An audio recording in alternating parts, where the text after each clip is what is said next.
Hello, I'm Dorothy Smith. I'm an independent consultant for Close to My Heart, and I wanted to show you a Z card that I've been working on for the last couple of days. I've worked on several of them, not just one, to frighten you. But it's pretty easy and it's pretty cool, and I really like it. And I had a couple of instances to make cards. First was to thank my sister for being a hostess, such a wonderful hostess on Long Island when I went to my 50th high school reunion. Oh my goodness. And a friend of mine had lost her dog this week, and so I had to make a couple of cards, and this is for my friend. And so if you look at the side, it's shaped like a Z, and it's three-dimensional, so there's two pieces that make the card up, but it's really very easy. So let me just show you how this is going to work. So the first thing is to cut the outer portion, and this is 4 1/4 by 11 inches. And so I just used some, because I like the combination of gray and pink, I used a gray cardstock from Close to My Heart.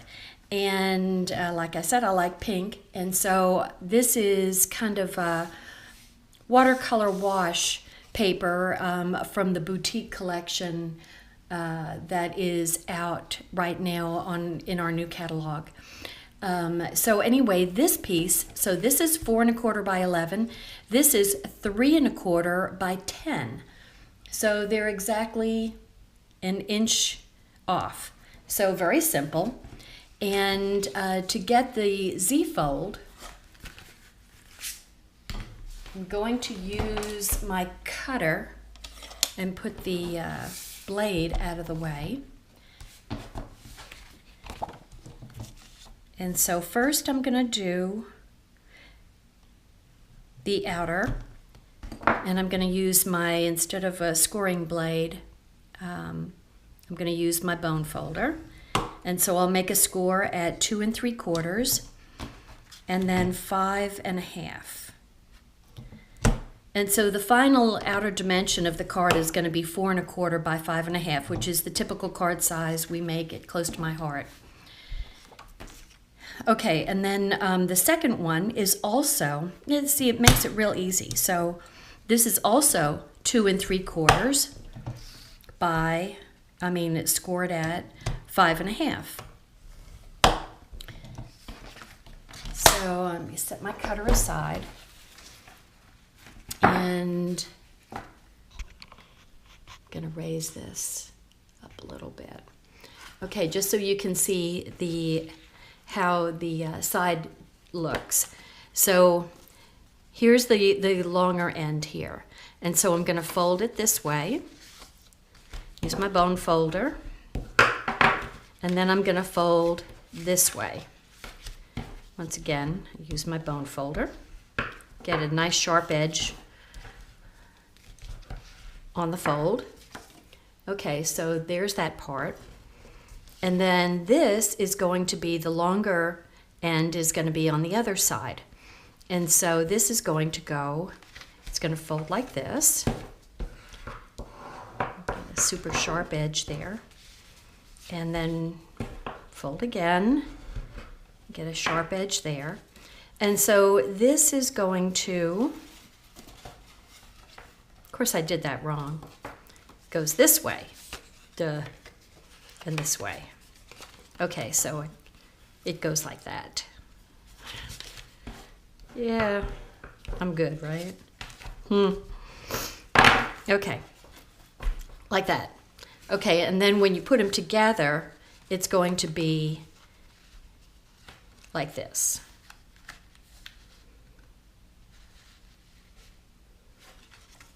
I got that a little bit crooked. Wonder if I can fix that. Try to fix it a little bit. Okay, so the next thing that I'm going to do before I glue those down in place, I'm going to stamp, thinking of you.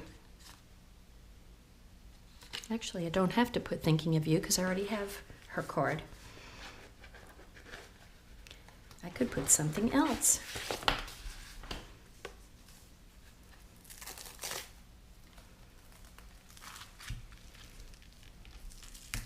And I'm going to, I wonder what the green would look like. I think that would look, well, no, I think I'll do I'm going to stamp in Sugar Plum, this is our new color of the year.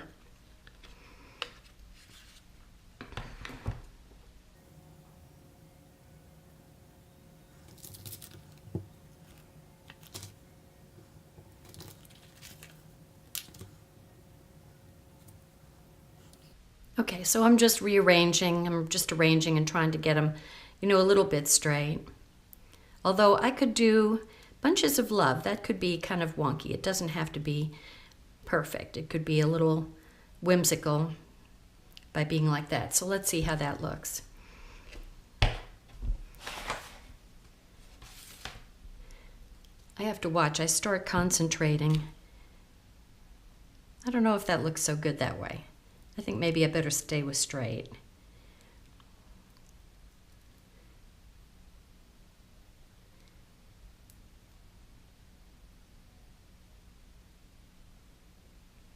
Let's see how that looks.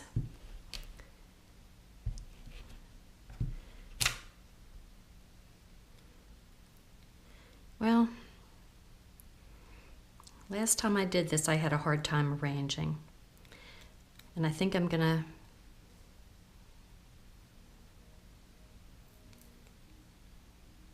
make love the center word.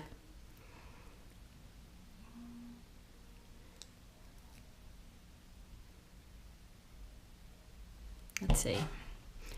Oh, I have a hard time making decisions.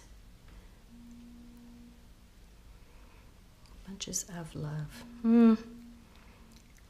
Okay, it doesn't have to be this difficult, just so you know.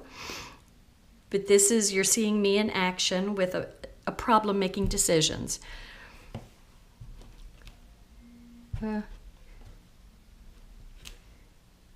Okay, I'm just going to go with that.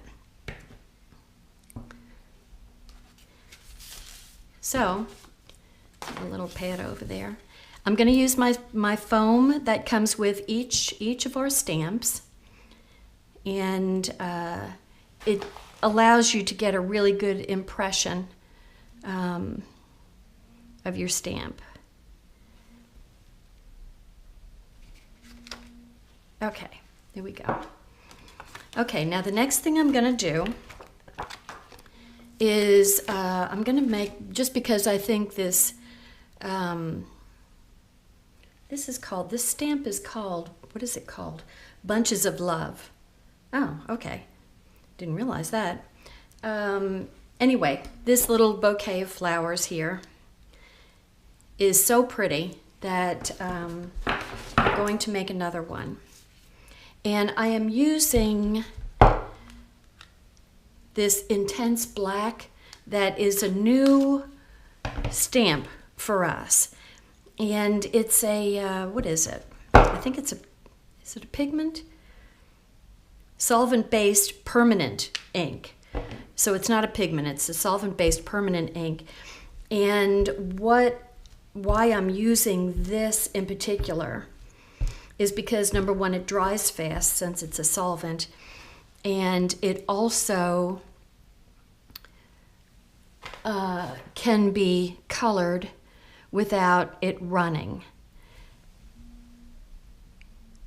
So I'm going to try to get a really good impression here. Ooh, okay, that came out good. It came out really dark. Okay, so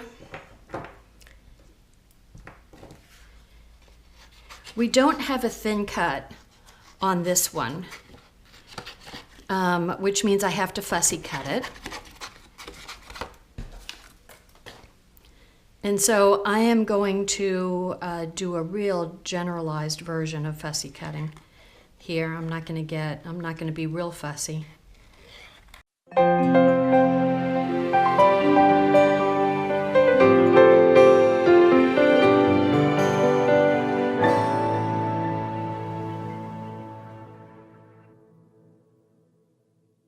So there's my little bouquet of flowers, and I'm going to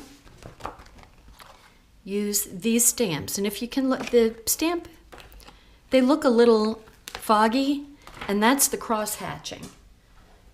So let me take my bunches of love off and use the smaller stamp. Smaller block. You don't want to use, if you have small stamps, you don't want to use big blocks because you just get ink on the edges of the blocks, and then you can end up with smears around. So now I've got to go and try to find where this goes. Yeah, is that it? It doesn't look quite like it. This is where I feel dumb. Not there, not there, not there, not there, right there. Okay. Okay, so there's the big flower. Normally, just so you know, I would clean off my stamps, but just to save some time, I'm not doing that right now. I'll do it a little bit later. Okay, so if you look, they kind of go, they miss parts and then they go over the lines in some parts, and that's totally okay. And so I'll put, that one's for that, and then turn it around, and that one will go for this one too.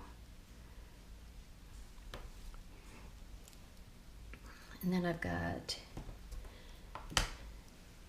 that little flower, and I'm stamping them all in sugar plum.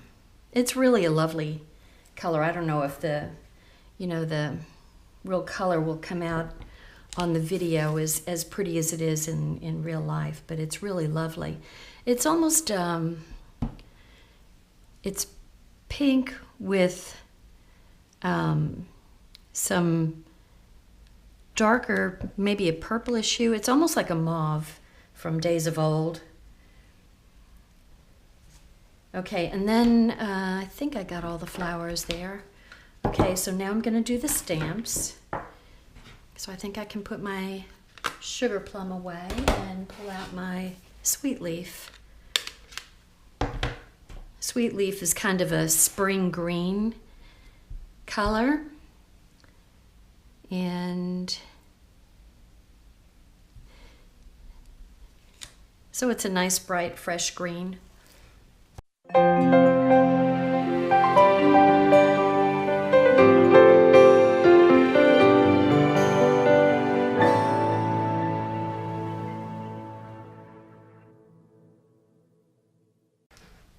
And I'm going to add some yellow to the center,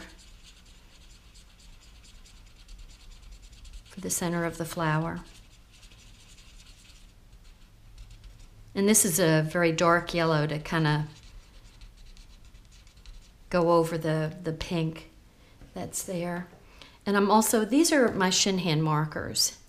And so this whole thing could have been, you could have colored it with the shin hand markers, or you could use the watercolor pencils, which would work beautifully actually, instead of stamping it if you wanted. And the watercolor pencils, if you use the watercolor paper and you have a blending brush, then you can blend colors and have something other than a one color flower, which would be gorgeous. And I'm just coloring in the little, I forgot what that part of the flower is called, the bottom part that covers the bud when it's closed. Oh, and I was going to, I don't think I need to do it on this one. I needed to do it on the other one because it was kind of light. The lines were kind of light. These are much bolder, but I'll just add a little touch. Like I said, it really doesn't need it. Anything for a little dimension though, right? Okay, now if you so wanted, you could add some glitz using a shimmer brush.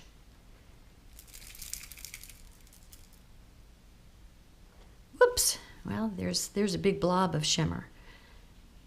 So I'm just going to put it around, and that'll just add some shine and glitter to the flowers. You could do it to the leaves too if you wanted to, because I don't know, can things be too shiny? I don't think things can be too shiny. And you don't have to be perfect here. And I do have a gold shimmer brush. Don't want to squeeze too much, then comes out in a blob. And I'll just add some gold to the center for the pollen. Oops. Oh, I got a blob. I got a big blob. Well, that's just going to have to sit there.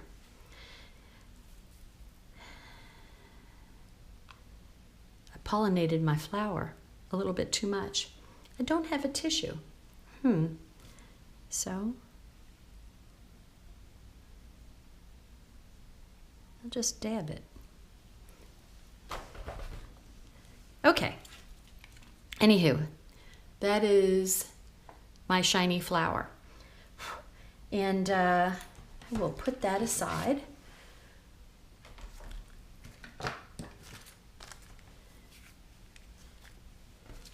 And what I'm going to do now is, well, let me just show you one thing, because I need another piece of this. This is a border. We have a new thin cut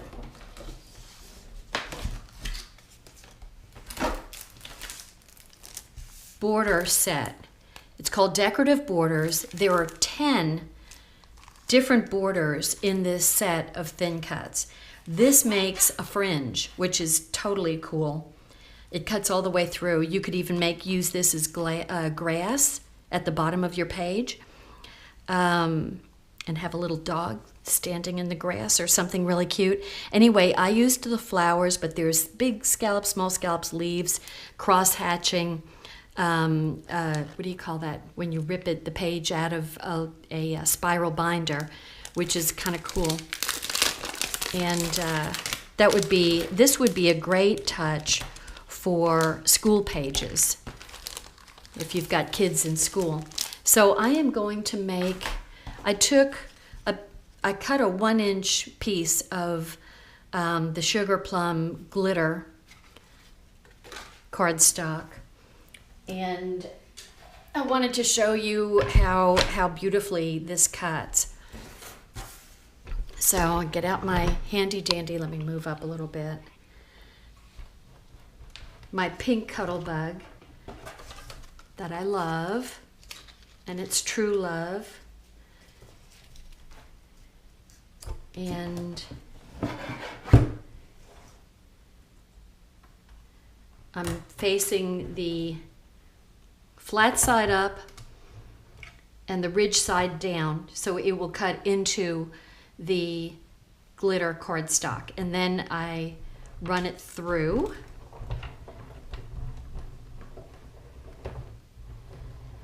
And just to make sure, I go through again. So I'm using the A, B, and C plates to be able to cut the thin cuts. Excuse me. Put those away.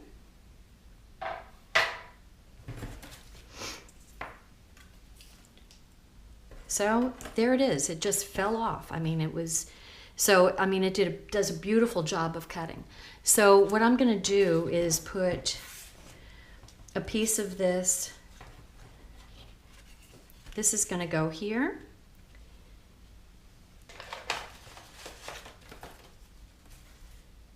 And I'm going to use, instead of Tombow, I'm going to use my Bonding Memories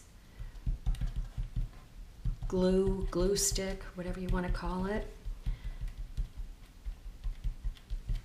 The glue comes out blue, and then as it dries, it gets clear.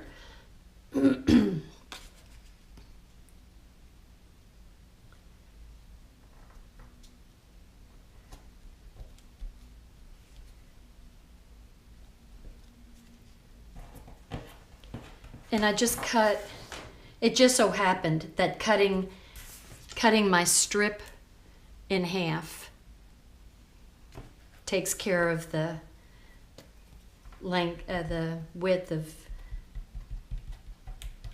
the 3 1/4.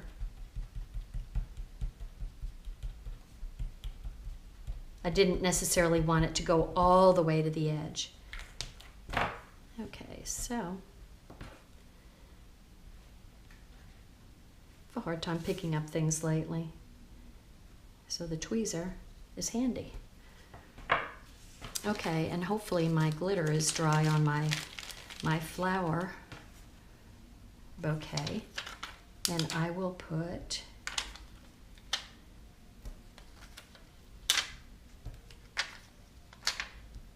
foam dots on there to pop it up a little bit.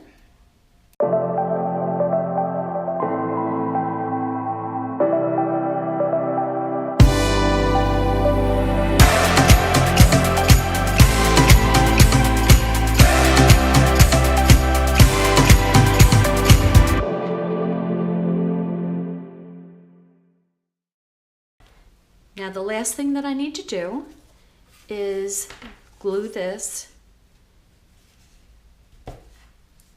to the outer cardstock. So the first piece I'm going to glue down is this piece.